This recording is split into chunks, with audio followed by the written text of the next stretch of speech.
ಉದಯಿಸಿದ ಮಲಪ್ರಭೆ ಅರ್ಥಾತ್ ಮಲಪಹಾರಿ ಉಕ್ಕಿ ಹರಿದು ಹೊಳೆಯಾಗಿ ಬೆಳಗಾವಿ ಜಿಲ್ಲೆಯ ಸವದತ್ತಿ ತಾಲೂಕಿನ ಮುನವಳ್ಳಿ ಹತ್ತಿರ ಅಡ್ಡಲಾಗಿರುವ ಬೆಟ್ಟದ ಸಾಲುಗಳನ್ನು ತಪ್ಪಿಸಿಕೊಂಡು ಬೆಳುವಲ ನಾಡಿನತ್ತ ಕ್ರಮಿಸುತ್ತಿರಲು ಆ ಬೆಟ್ಟದ ತುದಿಯಲ್ಲಿ ಕುಳಿತ 1000 ಗರಿಯುಳ್ಳ ಸುವರ್ಣ ನವಿಲು ಮಲಪ್ರಭೆಯೆಡೆಗೆ ನೋಡಿ ನಗಲು ಮಲಪ್ರಭೆಯು ಅದರ ನಗುವಿನ ಕಾರಣ ಕೇಳಿದಳು.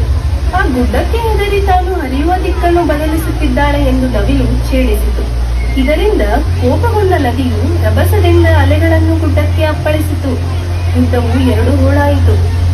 ಈ ಪೂರೈಕೆ ಮಾಡಬೇಕೆಂಬ ಉದ್ದೇಶದಿಂದ ನಿರ್ಮಿಸಲಾಗಿದೆ.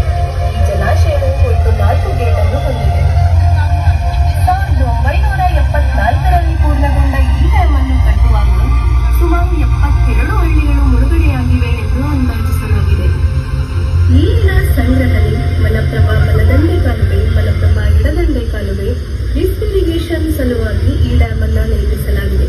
ಬೆಳಗಾವಿ ಜಿಲ್ಲೆಯ ಖಾನಾಪುರ ಹತ್ತಿರ ಉದಯಿಸಿದ ಮಲಪ್ರಭೆ ಅರ್ಥಾತ್ ಮಲಪಹಾರಿ ಉಕ್ಕಿ ಹರಿದು ಹೊಳೆಯಾಗಿ ಬೆಳಗಾವಿ ಜಿಲ್ಲೆಯ ಸವದತ್ತಿ ತಾಲೂಕಿನ ಮುನವಳ್ಳಿ ಹತ್ತಿರ ಅಡ್ಡಲಾಗಿರುವ ಬೆಟ್ಟದ ಸಾಲುಗಳನ್ನು ತಪ್ಪಿಸಿಕೊಂಡು ಬೆಳುವಲ ನಾಡಿನತ್ತ ಕ್ರಮಿಸುತ್ತಿರಲು ಆ ಬೆಟ್ಟದ ತುದಿಯಲ್ಲಿ ಕುಳಿತ 1000 ಗರಿಯುಳ್ಳ ಸುವರ್ಣ ನವಿಲು ಮಲಪ್ರಭೆಯೆಡೆಗೆ ನೋಡಿ ನಗಲು ಮಲಪ್ರಭೆಯು ಅದರ ನಗುವಿನ ಕಾರಣ ಕೇಳಿದಳು.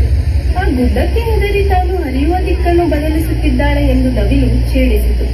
ಇದರಿಂದ ಕೋಪಗೊಂಡ ನದಿಯು ರಭಸದಿಂದ ಅಲೆಗಳನ್ನು ಗುಡ್ಡಕ್ಕೆ ಅಪ್ಪಳಿಸಿತು.